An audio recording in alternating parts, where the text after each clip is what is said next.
tunapoendelea na taarifa ni kwamba haki yetu ndio ilikuwa kauli mbiu yao pale jamii ya wasagaji na mashoga ilipofanya maandamano leo kutaka watambulike kisheria.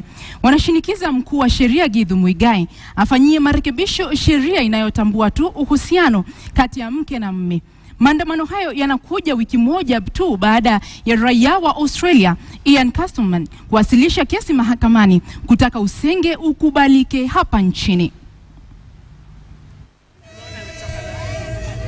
Ni kundi la vijana lilokongamana katika bustani la Uhuru mapema leo, wasagaji na mashoga, yani wapenzi wa jinsia moja, pamoja na makahaba walioazimia kufanya maandamano jijini kutaka haki zao ziheshimiwe na kudumishwa.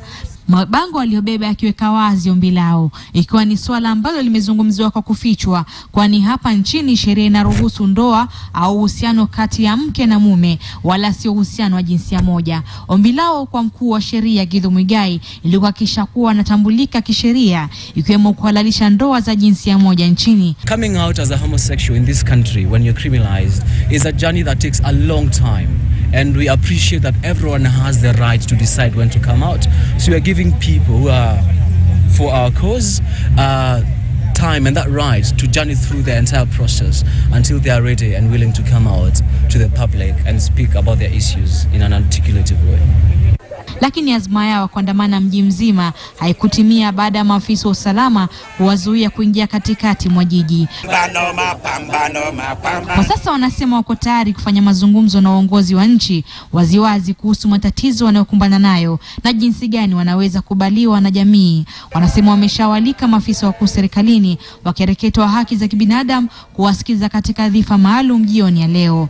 Lakini ilikuwa wazi kwa jamii nchini haijakubali kulingana na jinsi walivyochukuliwa katika maandamano hayo. I don't believe something like that should be legalized in the country because it's against God's command.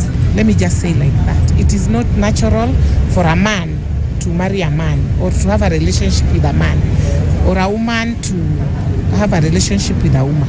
Ni wiki iliyopita tu raia wa Australia ambaye ni muasisi wa makazi ya watoto mayatima huko Nakuru Ian Castleman alipokwenda mahakamani kuwasilisha kesi ya kutaka kubadilishwa kwa sheria humu nchini kuidhinisha usenge au kipenda mapenzi, ndoa baina jinsia moja. Agnes Penda, KTN leo.